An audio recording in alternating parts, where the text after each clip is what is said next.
Cabo Rojo, Mayagüez y WISA 1390 Isabela, cubriendo a toda la isla. Nos consigues en nuestra página web WIAC740.com y baja gratis nuestra aplicación de celular WIAC 740. También nos puedes escuchar por TuneIn Radio.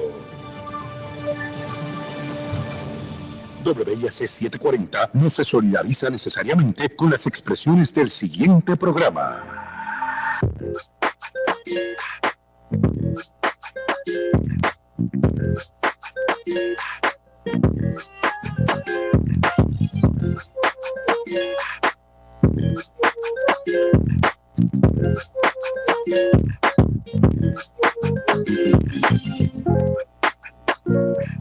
Muy buenas tardes y bienvenidos a En Línea Socialista, un programa radial producido por Bandera Roja. Bandera Roja es el órgano de medios del Movimiento Socialista de Trabajadoras y Trabajadores, MST. Y Bandera Roja también es el nombre de nuestras publicaciones impresas y gratuitas que se distribuyen en centros de trabajos, comunidades y universidades. Puedes seguir a Bandera Roja en las redes por nuestra página de Facebook, Bandera Roja, en la red X e Instagram como Bandera Roja _PR. Por correo electrónico puedes escribirnos a info@banderasroja.org. Soy Ángel Quiles, portavoz alterno del MST, y esta vez junto a nuestro compañero portavoz Ricardo Santos Ortiz analizaremos los temas relacionados a la privatización, particularmente de acueductos y la educación. Saludos, Ricky. Saludos, Ángel, siempre un placer estar contigo y más si estamos aquí en las ondas radiales. Llegando a la estación había un aguacero y me recordó el aguacero que me cogió el pasado viernes en la marcha que tuvimos contra Luma y Genera, tremenda marcha que se sacó. Y precisamente terminando tu mensaje, cayó ese aguacero que nos puso a buscar. Estuvimos con la nube toda la marcha y me tocó hablar a mí y ahí fue que se fue el aguacero encima, pero creo que fue una marcha importante, claro, militante. El mensaje de todas las agrupaciones, personas que estaban allí presentes, fue bien claro y contundente, no solo en contra de Luma y Genera como empresa, sino en contra de la política de privatización, y que el tema de la privatización está vigente ahora, durante las elecciones y posterior a las elecciones. Precisamente ese es el objetivo, que podamos tener siempre en mente. La campaña La Privatización fracasó y van a continuar haciéndose diversas actividades como esa del viernes pasado, que contó con cientos de compañeros y compañeras, trabajadores y trabajadoras que nos dimos cita allí para denunciar el atropello, el abuso, la corrupción de Luma y exigir el regreso del servicio público en materia de administrar, generar y producir la energía eléctrica para propósito de nuestro pueblo, que sea un servicio que llegue como un derecho humano, no que sea una mercancía como está ahora mismo planteado a través de la privatizadora Luma y la privatizadora Genera, que tampoco podemos olvidarlo. Que no se nos olvide, eso es así. Bien, vamos a pasar de inmediato a los breves noticiosos. Traspaso del balneario de Humacao traspaso del balneario al municipio de Humacao da paso a su privatización. Ayer lunes se dio a conocer un acuerdo entre el gobierno estatal y el municipio de Humacao para ceder a este último la operación del balneario y del centro vacacional de Punta Santiago por 15 años, renovable a 2 términos de 5 años cada uno, lo que en la práctica sería un acuerdo de 25 años. El gobernador Pedro Pierluisi, en unión al secretario interino de Recursos Naturales y Ambientales, Robert Méndez, y el alcalde de Humacao, Julio Heigel Pérez, hicieron el anuncio luego de 7 años de que estas facilidades han estado en completo abandono y deterioro por los efectos del huracán María. Según información de la prensa, hay una inversión de unos $17 millones de fondos federales, de los cuales 15 millones están catalogados como fondos obligados, es decir, comprometidos, ¿verdad?, para esa restauración. En declaraciones del propio alcalde, la obra de restauración necesita unos $24 millones, Quiere decir que estaría por debajo de $7 millones que el municipio actualmente no tiene. Invita a inversionistas privados para que a través de una alianza público-privada completen la inversión. Resulta contradictorio que el alcalde Hagel pida a la administración y se le conceda cuando no tiene el dinero. Por eso se cae de la mata el proyecto privatizador del balneario, el centro vacacional y su estacionamiento, concesiones y el litoral que da acceso a la playa de Punta Santiago. En segundo lugar, se anunció de manera similar hoy una noticia que es precisamente del área tuya, Ricky, de Levittown. Y es que unos alegados empresarios interceden para devolver la titularidad del lago de Levittown al municipio de Toabaja. Unos 10 empresarios que podríamos catalogar entre comillas bondadosos y desinteresados, porque el capital tiene esa característica, ¿verdad? Han intercedido para que el lago de Levittown alegadamente regrese a manos del municipio de Toabaja. Supuestamente este lago tenía dueño y no sabemos cómo, pues hasta donde sabemos los cuerpos de agua son de dominio público. Pero adivinen qué, el alcalde Bernardo Betito Márquez expresó, según se cita en la prensa escrita, que promueve las alianzas en el sector público y privado. ¡Qué casualidad! Lo que nos indica que la cosa también va por la ruta de la privatización. A ver con qué invento nos vienen. ¿Qué tal te parece estas dos noticias, Ricky? Bueno, vamos a empezar por la más local mía. Mira, ese área del lago de Levittown, históricamente, hace muchas décadas, era un espacio donde incluso se llegó a dar actividades de canotaje para los centroamericanos de allá del 78, 79. Sí, me acuerdo. Y tenía unos espacios de recreación que habían funcionado lo más bien, pero la realidad objetiva es que el deterioro, el no darle mantenimiento, el no entender la importancia social que eso tenía, parece que como los yates no caben ahí y lo único que cabe son las yolitas, pues no fue de importancia para los gobiernos municipales y estatales. Y entonces, luego del huracán María, que la desgracia de Levittown fue el que no se había dragado, que no se había dado mantenimiento a ese área del lago, y cuando vino el agua de la Plata, pues varias secciones de Levittown quedaron totalmente bajo agua. Esa crisis que provocó incluso muertes y pérdidas millonarias, pues trajo consigo los fondos federales que menciona el parte noticioso, y se hizo una limpieza bien notable. Uno pasa por allí y se ve el lago florecido, se ve agradable, invita a actividades en los alrededores y en el mismo lago. Así que cuando ya el Estado, a través ya sea de los fondos federales o de lo que sea, ha puesto la cosa en las mejores condiciones del mundo, aparecen los bondadosos y las personas desinteresadas a ver cómo le pueden dar un giro comercial a ese bien natural que debería ser del beneficio del municipio, del pueblo, de la gente. Y entonces, lo que es evidente, porque todo el que haya pasado por ahí sabe que sí, que hay mucho potencial recreativo, pues ahí está en mano, en bandeja de plata para el alcalde, para que se vote y mete un jonrón y le diga a la gente, mira, ahora tenemos esto, podemos hacer esto otro. Pues no, ya están pensando cómo entregárselo a manos privadas, y ciertamente en manos privadas hay muchas formas de capitalizar, pero probablemente no todo el mundo se va a poder beneficiar de ese espacio natural tan hermoso y que invita a la recreación. Así que muy lamentable. Y en cuanto a lo otro que tú señalaste allá de Humacao, la historia típica de los casos de privatización, dejan perder las cosas, hay crisis, 7 años cerrado el balneario, etcétera, y entonces pues cualquier cosa suena como una alternativa mejor a la administración pública.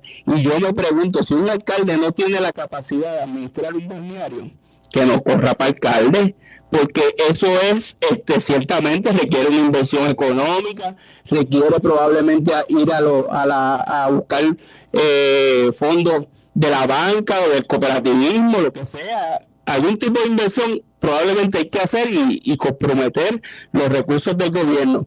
Pero la administración de ese proceso, eso es un elemento básico que cualquier persona que se precie de ser alcalde debería decir: esto lo administro yo y lo administro de la mejor manera posible, pero no dárselo a manos privadas, que haya un resort privado allí y que él sea el que le dio la llave a esos dueños privados, pues claramente le va a dar unos beneficios que no se podría adjudicar él como alcalde del municipio. Y fíjate, Ricky, estos dos partes noticiosos que acabamos de reseñar tienen un común denominador que también, cuando vamos a ver, ¿verdad?, son esenciales en los proyectos privatizadores. Y es que requieren de la inversión pública para restaurarlos, o por lo menos tener una parte que pueda complementar esa inversión privada, de manera que se les haga más fácil a los privatizadores llevar a cabo el proyecto. Y yo digo, bueno, pues así cualquiera, porque entonces, para eso es bueno el socialismo. Ajá. Socialismo para los ricos, a Tito, es algo que a quien le ama algún dulce, pero lo que realmente queremos, y por eso es que luchamos, es porque precisamente esos beneficios los tenga la clase trabajadora para administrar sus bienes y administrar el Estado, porque definitivamente en las condiciones que está el balneario de Humacao, el centro recreativo, vacacional y toda esa área, bien podría restaurarse con los fondos que hay asignados, pero también con un impuesto que se le pueda, bueno, valga la redundancia, imponer a esas grandes corporaciones, para que entonces eso se pueda restaurar y que quede en manos del gobierno municipal mínimamente, y que también la comunidad de Punta Santiago tenga el derecho a su disfrute, porque lo que nos sospechamos es que después que aquello se rehabilite, es bien probable que el acceso a la playa de Punta Santiago sea restringida precisamente para la gente que vivía allí, y que entonces, como ha pasado con todos los proyectos privatizadores, el fin principal es la ganancia, y cuando deje de ganar, el inversionista va a dejar aquello en abandono y va a volver a lo mismo, y va a coger el dinero, sus ganancias, y va a irse donde le pueda representar buenos negocios en otro lugar que no necesariamente sea Puerto Rico. Así que ese aspecto, ¿verdad?, que también lo hemos visto con Luma y con Genera, donde la inversión pública le permite a los grandes empresarios el poder comenzar con una base económica razonable para poder minimizar su inversión. Nos parece que es el socialismo de los ricos que tanto nos critican, y entonces en esta campaña precisamente ha surgido como epíteto, como innuendo, el comunismo, y cuando sabemos que las grandes conquistas de la clase trabajadora precisamente ha venido del historial de lucha, particularmente de los partidos comunistas, que en sus orígenes, desde Carlos Marx para acá, han estado luchando y que han sido banderas de lucha para la clase trabajadora, y que ahora mismo con el neoliberalismo se ha pretendido revertir esas conquistas. Tenemos que denunciar y tenemos que decir orgullosamente que somos comunistas y somos socialistas. Eso es así, Ángel. Yo creo que si nos vamos en blanco y negro, la pregunta que yo le haría a Jennifer es si ella, como ella dice que no es socialista y que ella ataca a todos los socialistas, pues si ella está dispuesta a renunciar a todas las conquistas socialistas que hay ahora mismo en nuestro país. Hoy se estaba hablando que el gobierno va a aumentar el pago del PAN, de la tarjeta, de los cupones, por un mes. Casualmente, a 2 meses de las elecciones hay un aumento en el PAN, que es como utilizan o malutilizan las ideas que son ideas de corte socialista, como lo es las ayudas de nutrición, del programa de asistencia nutricional, que es una ayuda donde se establece que por ser parte de esta sociedad, mínimamente usted tiene que tener el derecho a tener una alimentación que garantice su sustento. Eso es lo que hay detrás de esos programas que han sido impulsados por sectores con ideas socialistas, pero obviamente el capitalismo, muy hábil al fin, acoge las ideas para que la gente se tranquilice por un lado, y por el otro lado le dan un giro para utilizar estas ayudas a manera de chantajear a la gente y decirle, bueno, imagínate, Ángel, dime tú si no hay maldad cuando se le dice a la gente, usted vota por mi partido o usted es estadista, porque si no,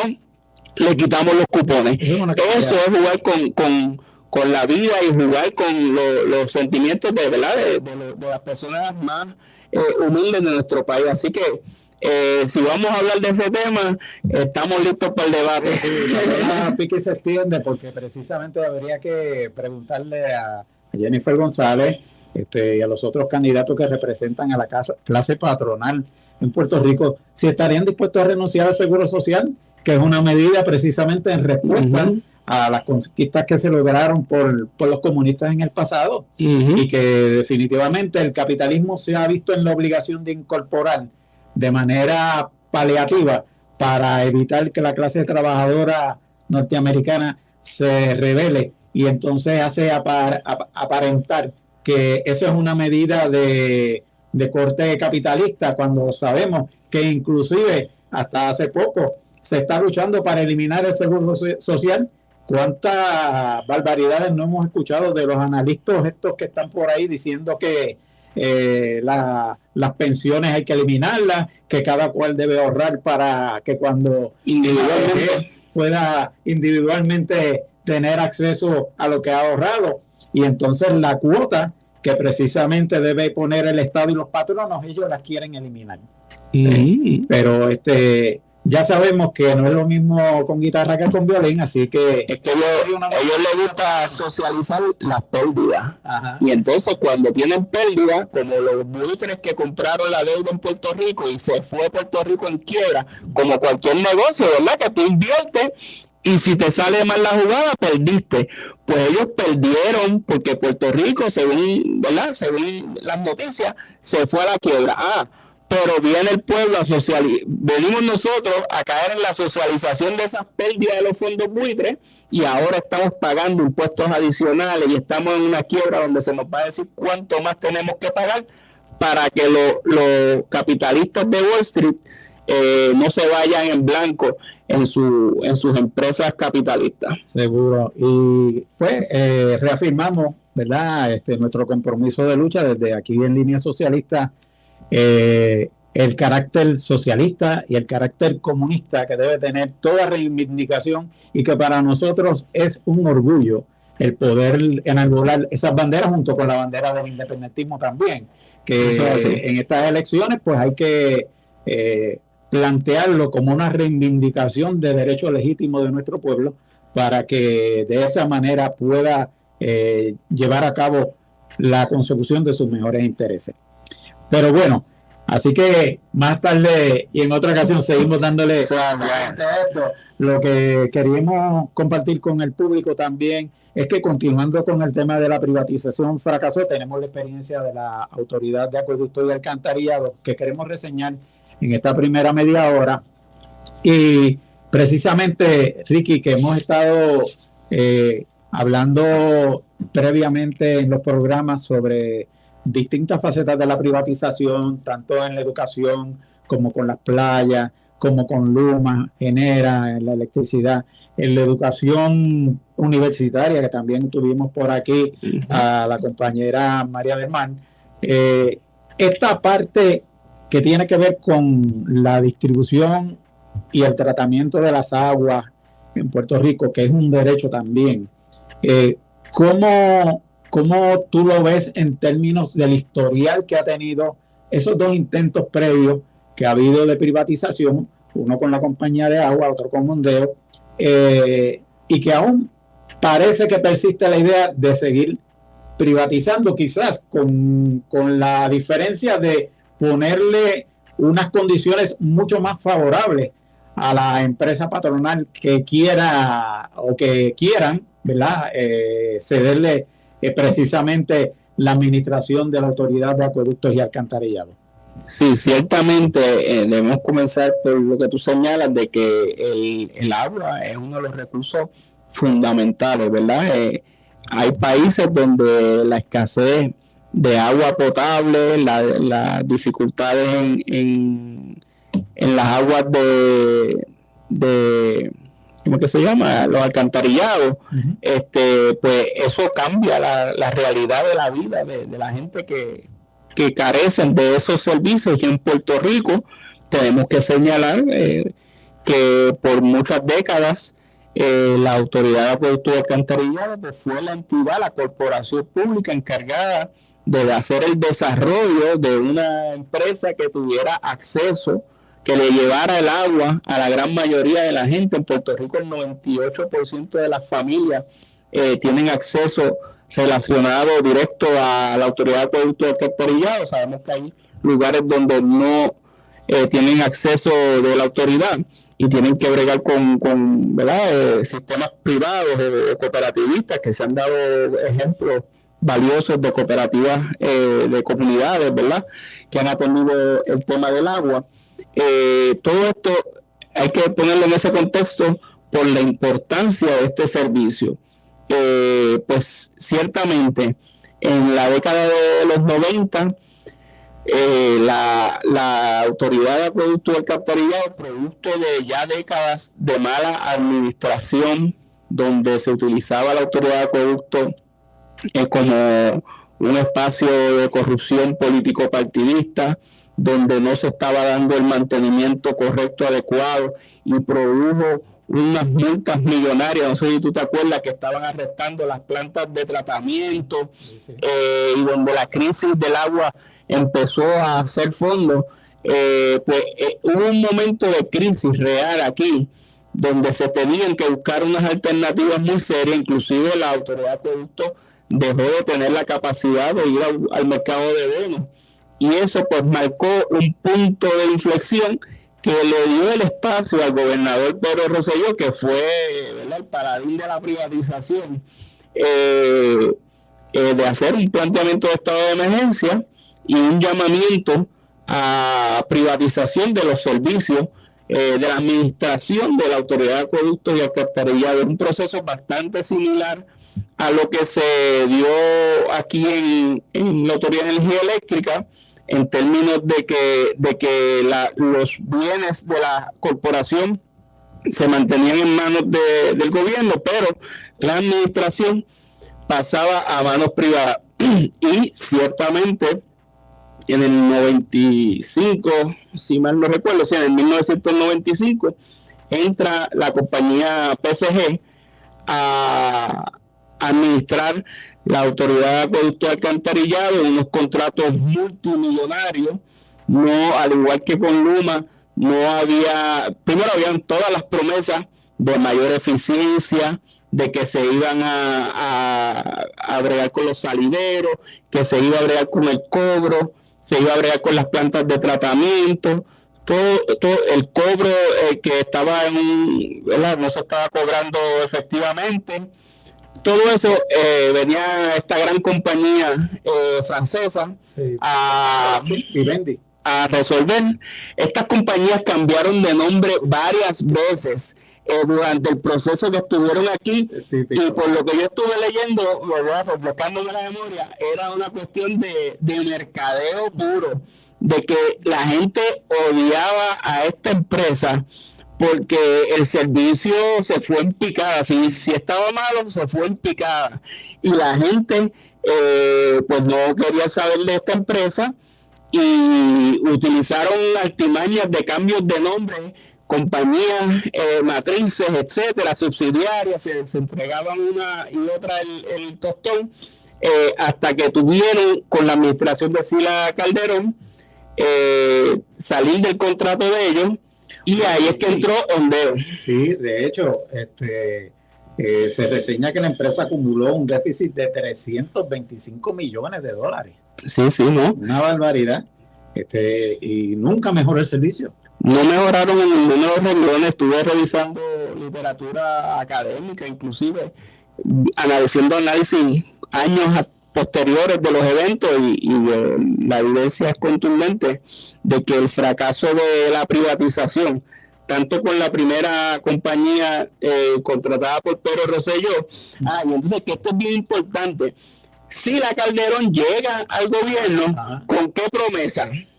Que va a resolver el tema de agua y que va a buscar la compañía que pueda atender el asunto efectivamente.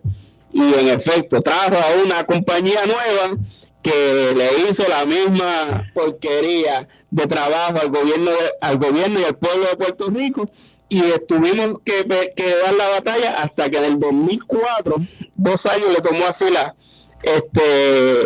entender de que no había forma. Casualmente 2004 te suena algo por ahí. En el año electoral Sila se va decide no correr.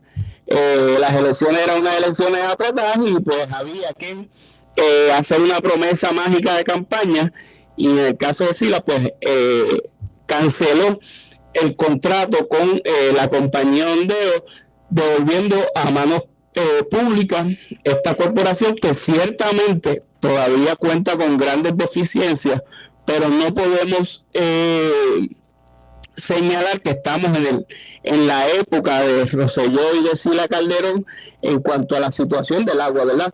Hay unos problemas, el tema de Post María yo creo que afectó grandemente la situación de acueductos, pero uno ha podido ver cómo se ha ido dando un desarrollo, que si bien hay mucho espacio para mejorar, yo creo que el país se ha dado cuenta que no es una alternativa mirar hacia la privatización de este servicio tan fundamental. Oye, Ricky, y esta gente de Ondeo que se termina cancelando ese contrato a los 18 meses, la compañía esa solicitaba $100 millones para cubrir el déficit del primer año de operación y un aumento de $27 millones al pago anual. Eso es... Ángel, pero eso te suena a una compañía que en 2 o 3 años han pedido 7 aumentos a las tarifas. Pero que están vacunados con lo mismo. Porque hacen unas proyecciones bien bonitas cuando van a entrar a contratar. Y luego están en déficit. Luma ha estado en déficit todos los años que ha estado operando. Cuando decimos déficit, no es que se quedó corta, es que Luma proyectó que iba a ganar una cantidad, que iba a invertir, gastar una cantidad por ese año fiscal, y se sobregiró grandemente, y el gobierno de Puerto Rico les puso los chavos para que ese sobregiro se pueda pagar. Oye, Enrique, qué curioso, porque yo no he escuchado nada de que a raíz de ese reclamo de déficit hayan determinado bajarle el sueldo a los funcionarios, o sea, esos beneficios marginales están por todo lo alto y siempre hay chavos para pagarle. Claro, en eso está aparte, ¿verdad? Las ganancias vienen primero y luego viene lo otro. Por eso es que Siaka señaló que como no hay chavos para el mantenimiento, pues no se va a dar mantenimiento, pero no, en ningún momento él consideró vamos a reducir la provisión de ganancias para cubrir en parte el mantenimiento que hace falta del sistema energético del país. Y pues para redondear con este tema de acueducto, yo creo que el problema de haber entregado a manos privadas esta empresa generó una crisis también laboral muy seria. Los trabajadores y trabajadoras que aunque se mantuvieron trabajando con las compañías privadas, contrario a lo que está pasando en Luma y Ingeniera, ciertamente hubo unos ataques violentos a los derechos de los trabajadores y trabajadoras que han tenido que atenderlos al pasar de los años. Así que la experiencia con Ondeo, con compañías de agua, es un cristal al que nos podemos reflejar para aprender y ver cómo, para dónde va la privatización del sistema eléctrico y para entender que la idea de Jennifer González y el otro claramente no es la que debe prevalecer, sino que debemos volver al sistema público. Ciertamente, por aquí hay mucha tela que cortar. Vamos en estos momentos a pasar a nuestro segundo segmento, pero antes vamos a una pausa y regresamos para conversar con la compañera Mercedes Martínez, presidenta de la Federación de Maestros de Puerto Rico, sobre la privatización en el inicio del curso escolar. Regresamos en breve.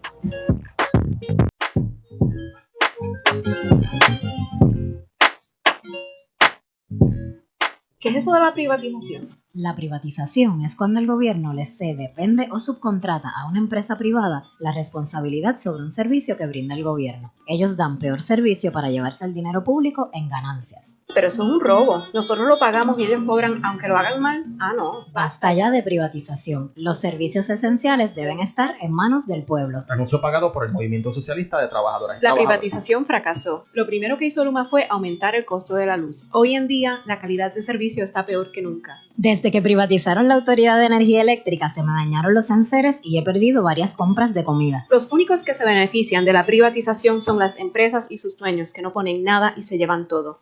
Basta ya de privatización. Queremos energía pública y del pueblo trabajador. Anuncio pagado por el Movimiento Socialista de Trabajadoras y En Trabajadores. línea socialista. Una mirada diferente a la realidad que vive el pueblo pobre y trabajador. Análisis y propuestas políticas con una perspectiva socialista, feminista y ambientalista. Venimos desde la lucha en la calle a ocupar las ondas radiales. Buscamos organizarnos para mejorar nuestras condiciones de vida y trabajo. Todos los miércoles a las 5 de la tarde por 740. Un programa producido por el Movimiento Socialista de Trabajadoras y La Trabajadores. privatización fracasó. El costo de la salud en Puerto Rico está por las nubes. La calidad del servicio va de mal en peor y los profesionales de la salud están mal pagos. Yo no consigo especialistas médicos. El plan médico me sale en un ojo de la cara y cuando llego a la oficina no me cubre o no lo aceptan. Los únicos que se benefician de la privatización son las empresas y sus dueños, que no ponen nada y se llevan todo. Basta ya de privatización. Queremos un sistema de salud socializada y universal. Anuncio pagado por el Movimiento Socialista de Trabajadoras y Trabajadores. Conéctate, infórmate y síguenos en Facebook y Twitter en WIAC 740.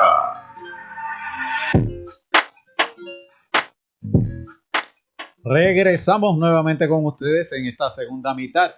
Esto es parte de la serie de programas radiales de la campaña La privatización fracasó del Movimiento Socialista de Trabajadores y Trabajadoras. En esta ocasión nos acompaña la compañera Mercedes Martínez Padilla, presidenta de la Federación de Maestros de Puerto Rico, para conversar sobre el inicio del curso escolar y qué ha sucedido en particular con la agenda privatizadora del Departamento de Educación. Buenas tardes, Mercedes.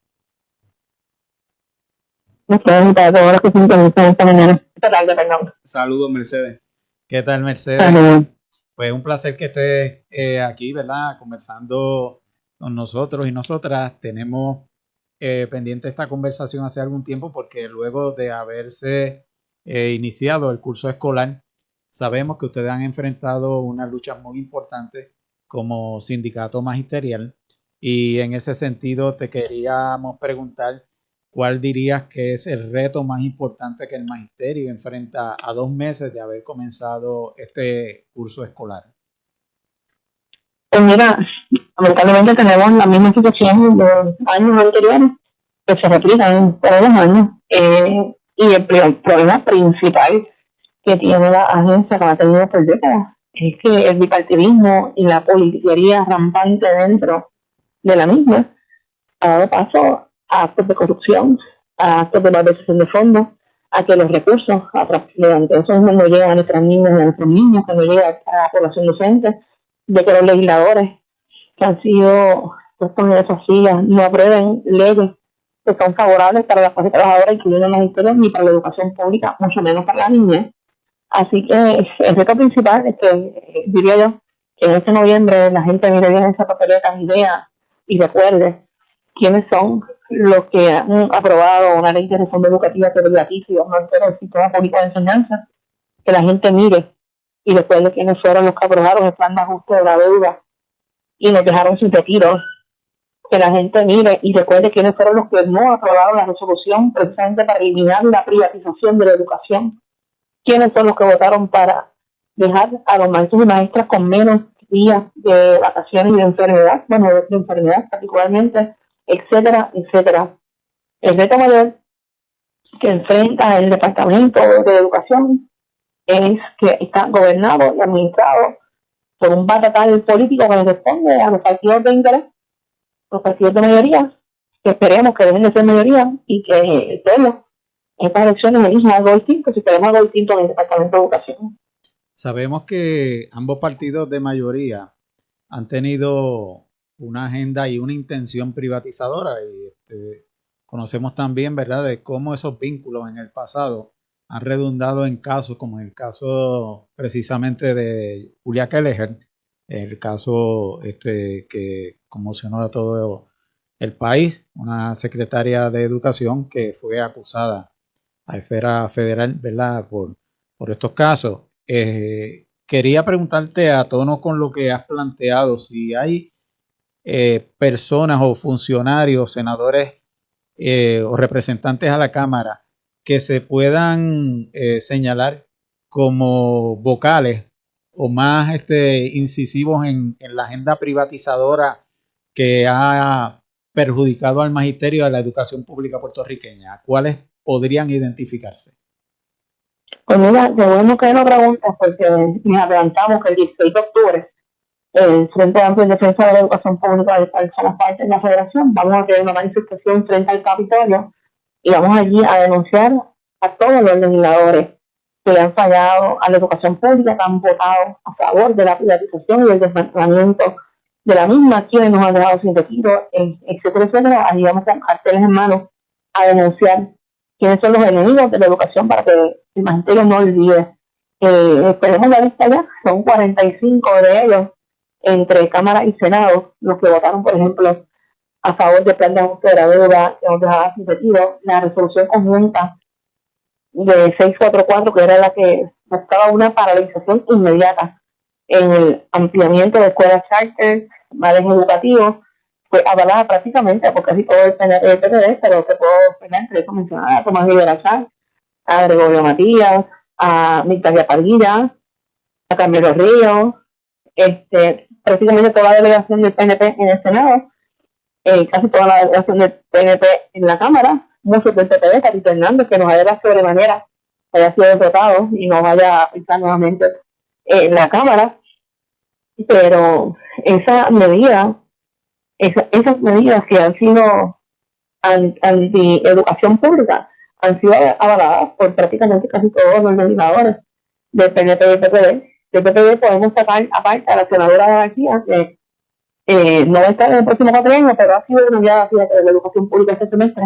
Ella votó en contra de esas medidas de privatizar la educación. Lamentablemente, la mayoría de su delegación no tuvo la misma columna vertebral y le votó en contra de una medida que beneficiaba a la educación pública porque paralizaba el establecimiento de escuelas adicionales, exigía fiscalización, exigía rendición de cuentas, paralizaba los planes educativos y aquí la mayoría de PNP y PPD se ensayaron, como siempre sabían, para desmantelar la educación pública y de igual forma fueron vocales los aliados de la educación pública, como siempre, ¿verdad?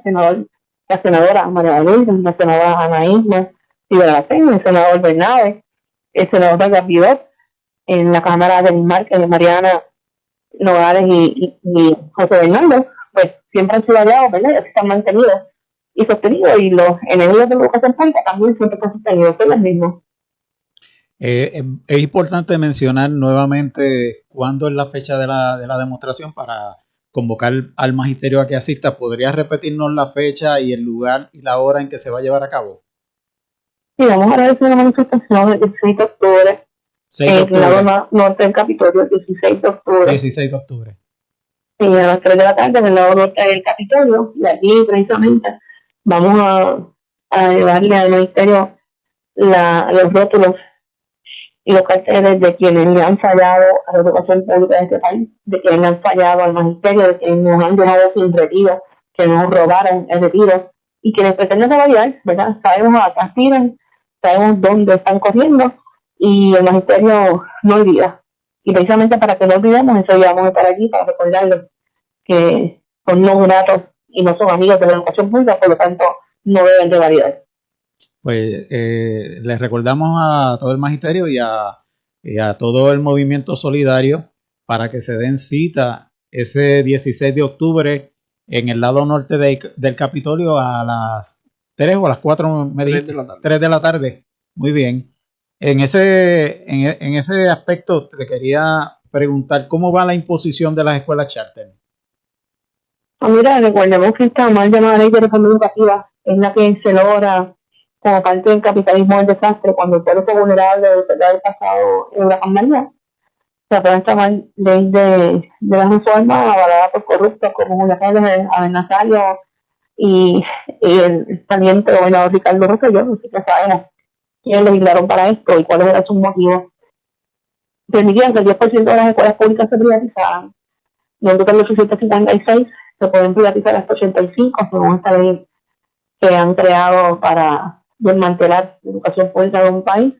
Iniciaron con una escuela en el 2018, y al momento, este año acaban de abrir 5 escuelas adicionales, así que son 17 escuelas en total que han abierto en un lapso de 6 años desde que se estableció la ley. No han podido establecer el 10% completo, tienen apenas un 2%, precisamente por la lucha de muchas comunidades aliadas con la federación, con UNED, con Educamos, dando la batalla, y lo que el departamento ha hecho es que cambió de modalidad. Ellos trataron de privatizar las escuelas públicas, desmantelarlas y convertirlas en escuelas charter, como pasó en la Ecológica de Dorado, como pasó en la Bilingüe de Archivo, como pasó en la escuela Juan Ponce de León de Río Piedras, en la Miguel Such, en la Ramón Marín de Guaynabo, etcétera, etcétera, y como las comunidades salieron a luchar y no las pudieron convertir en charter, pues entonces inventaron una nueva modalidad que es la que están estableciendo aquí. No están convirtiendo escuelas públicas para mejorarlas, entre comillas, convenciones, que todo el mundo sabe que esto es un despifarre de fondos públicos y un robo de fondos públicos. Aquí lo que han hecho es que entonces le están dando el dinero público a colegios que siempre han sido privados o entidades privadas de nueva creación para asignarle los fondos públicos a estas entidades privadas, como fue Paradiso, que el año pasado, tras múltiples denuncias, se logró en el propio municipio de San Juan que esa escuela dejara de operar por un año, porque empezó a construir sin permiso, empezó a dar clases sin permiso de uso, o sea, construyeron sin permiso y dieron años sin permiso de uso, una cosa insólita, y el departamento al día de hoy la vuelve a reabrir, o sea, no nos explicamos. Tuvieron que cerrar la South Bronx Charter porque esa escuela, uno de sus incorporadores había sido convicto por malversación de fondos en Estados Unidos. El año pasado tuvieron que cerrar una escuela de la Academia de Ciencia y Tecnología, si no me falla la memoria el nombre, de Bayamón, también por algo de fiscalización. Así que de las escuelas que han abierto, 3 las han tenido que cerrar en diferentes momentos por actos ligados a la corrupción. Y el departamento sigue abriendo estas escuelas. Eran 12 el semestre pasado, son 17 este semestre, sin ningún tipo de fiscalización, robándose el dinero de la niñez, garantizando las condiciones que le dan a los niños y a las niñas de los docentes en las escuelas públicas, para seguir regalando los contratos a los amigos de los amigos que le devuelven los favores, ¿verdad?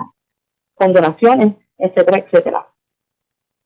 Sabemos que hay diferentes modalidades de privatización y de ataque a la clase magisterial o a la clase trabajadora organizada, ¿verdad? Y ustedes, con su historial de lucha, sabemos que representan una amenaza a los grandes intereses y sin haber hecho otra cosa que no sea defender los intereses del magisterio de una perspectiva de clase.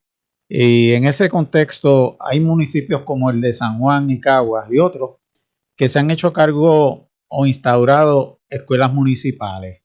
¿Qué podrías decirnos acerca de esto? ¿Por qué se da?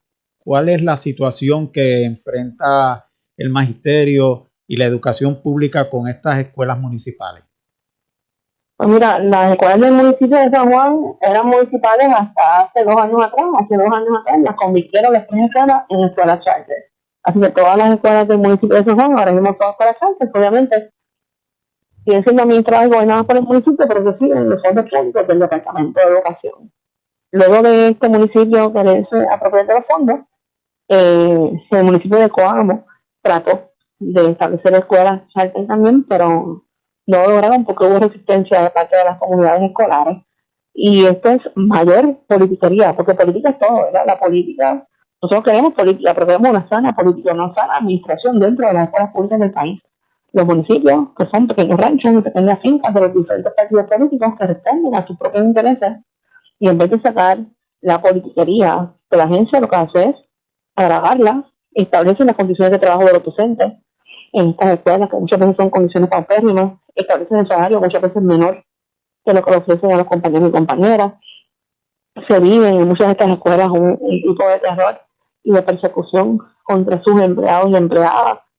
Por tanto, estas escuelas, en el caso de llamadas municipales, pues lo que hacen ahora convirtiéndose en charter es apropiándose de los fondos del departamento para establecer sus negocios y tener fondos para poderlos operar. Mercedes, saludos nuevamente, Ricardo por acá. Te pregunto sobre la situación de la educación especial en el país. Eso es un tema que yo creo que incluso va a ser un tema de importancia en estas próximas elecciones, ¿verdad? La crisis en los servicios a los niños y niñas de educación especial y el Departamento de Educación, eso es como un dolor de cabeza que nunca acaba. Pero entonces vemos cómo producto incluso, ¿verdad?, del proceso de pleito que es muy bien llevado los padres y madres de los niños y niñas de educación especial, pues producto de estos pleitos, producto de la intervención de los tribunales, de alguna manera se da un proceso donde si el Estado, entiéndase el Departamento de Educación, no tiene la capacidad, entre comillas, digo yo, de dar el servicio, pues el Estado viene obligado a conseguir en la empresa privada los servicios necesarios para atender a esta comunidad tan importante. En estos días yo vi una noticia que me alarmó mucho y no sé cómo no fue tan sonada, donde en una escuela en Moca estaba recibiendo unas cantidades millonarias por atender 15 o 9 estudiantes de educación especial. ¿Qué tú nos puedes decir sobre el tema de la privatización y este tema tan sensitivo, ¿verdad?, de los niños y niñas de educación especial? Pues mira, como yo mencionaba ahorita, Ángel, hay diferentes modalidades de privatización en el Departamento de Educación. Una de ellas es las escuelas charter, otra de ellas es los bares educativos, y otro tipo de privatización en el Departamento de Educación son las mal llamadas compras de servicios, donde el departamento, como tú bien mencionas, le niega a los estudiantes con diversidad funcional que pertenecen al programa de educación especial sus acomodos, sus ubicaciones, los equipos tecnológicos asistivos que requieren, y el padre va al departamento, entonces con la información del colegio de su predilección que garantice los acomodos y lo que el niño o niña necesita, el departamento paga por ese servicio.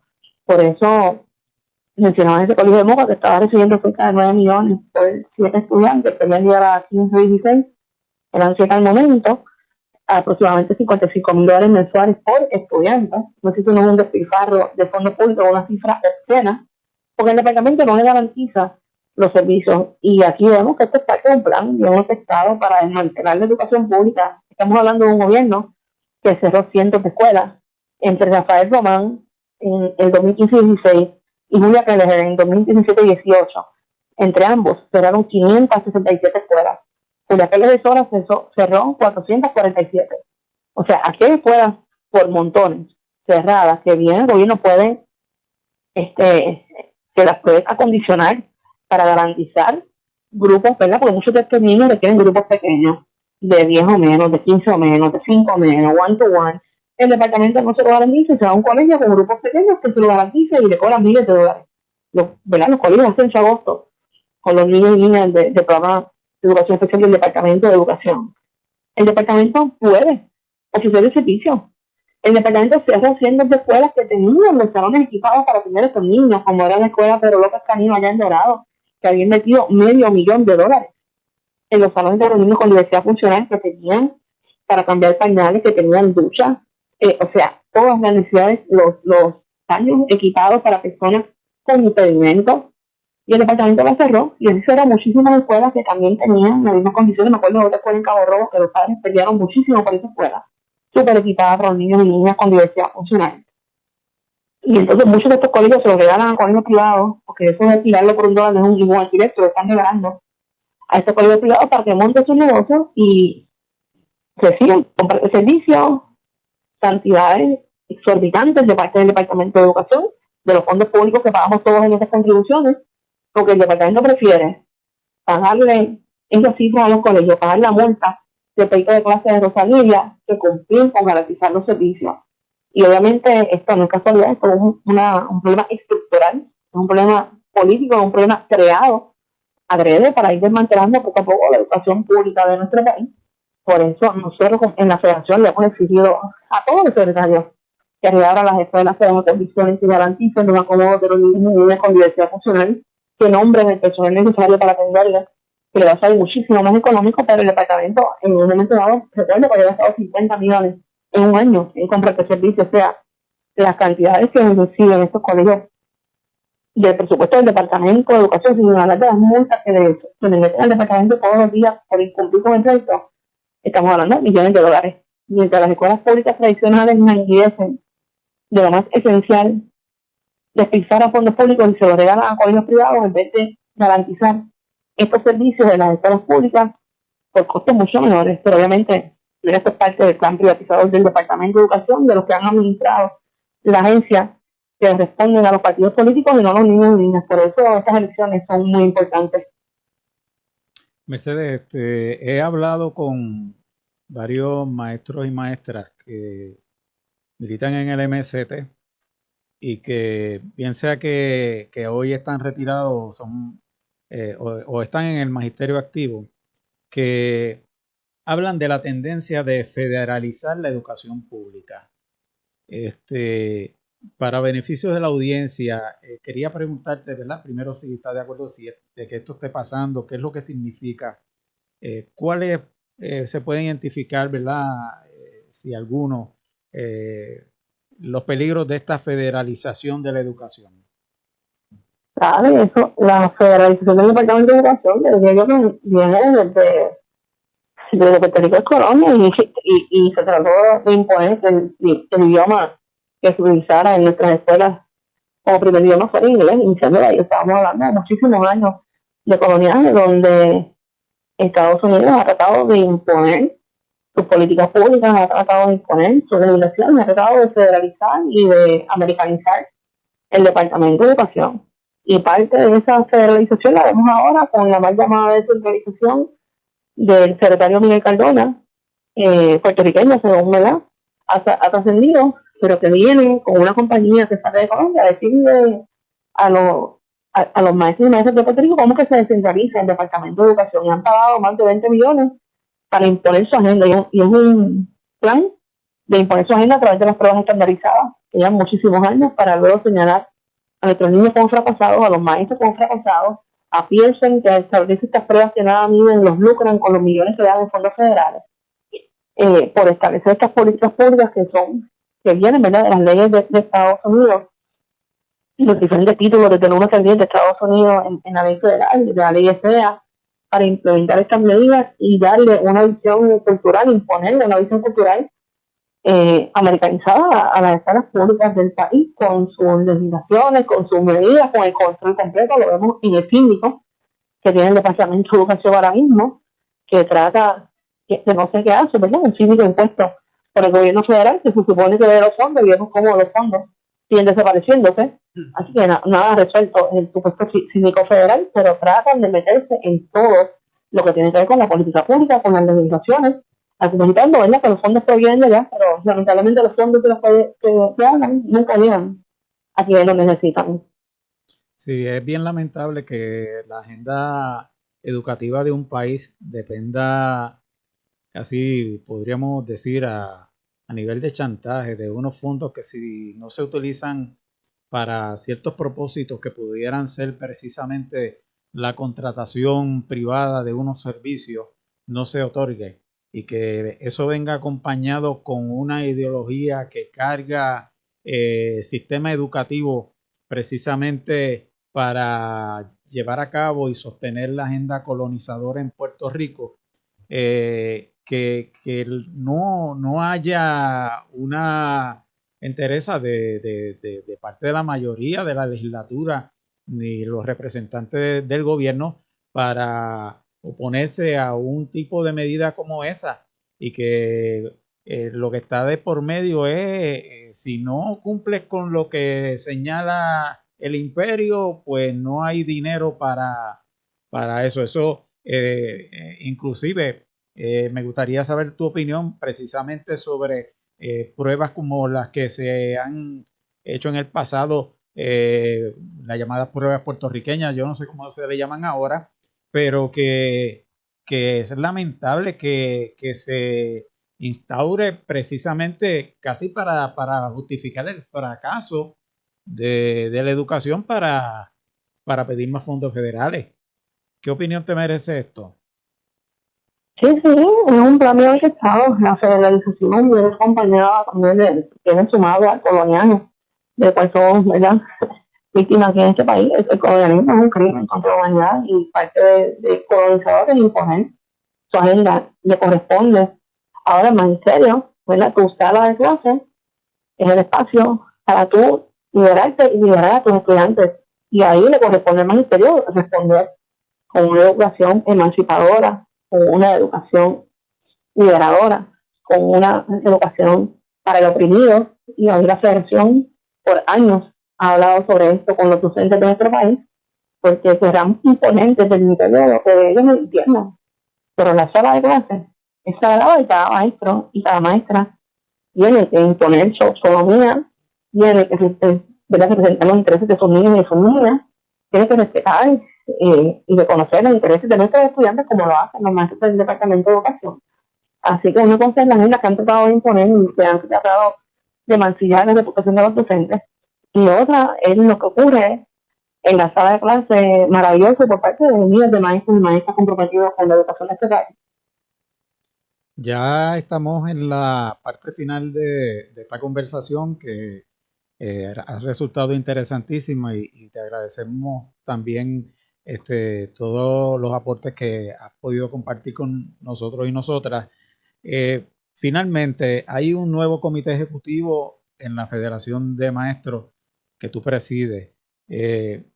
¿Cómo ves la situación actual, ¿verdad? En términos sindicales, ¿cómo enfrentarla? ¿Qué les dices a las maestras y maestros federados y al resto del magisterio, aunque estén organizados o no?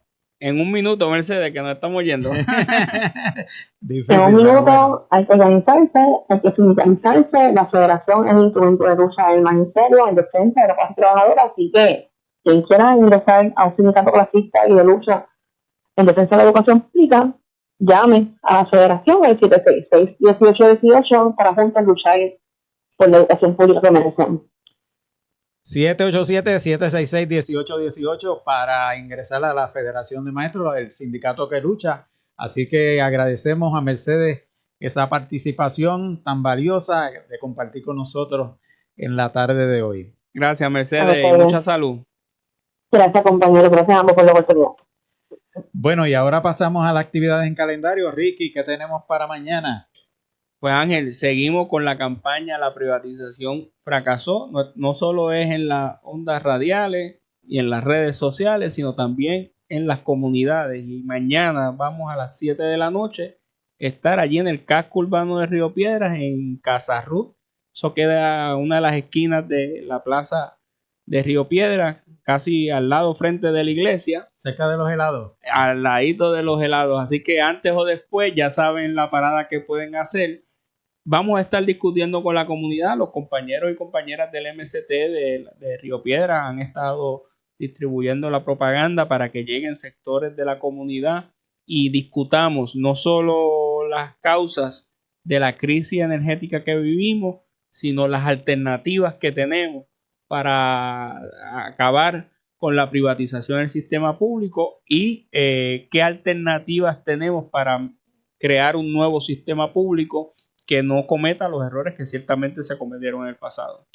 Qué bien, Ricky. Finalmente le indicamos que el próximo martes 1 de octubre a las 4 de la tarde, frente al Centro Comercial Palma Real en Humacao, se llevará a cabo un despliegue de pancarta en apoyo al pueblo palestino. Varios compañeros y compañeras de esa área llevan a cabo esta actividad solidaria cada 2 semanas denunciando el genocidio contra la población de Gaza. Así que no lo olviden. Y hasta aquí llegamos, nos despedimos hasta el próximo miércoles 3 de octubre, perdón, es el 2, ¿verdad?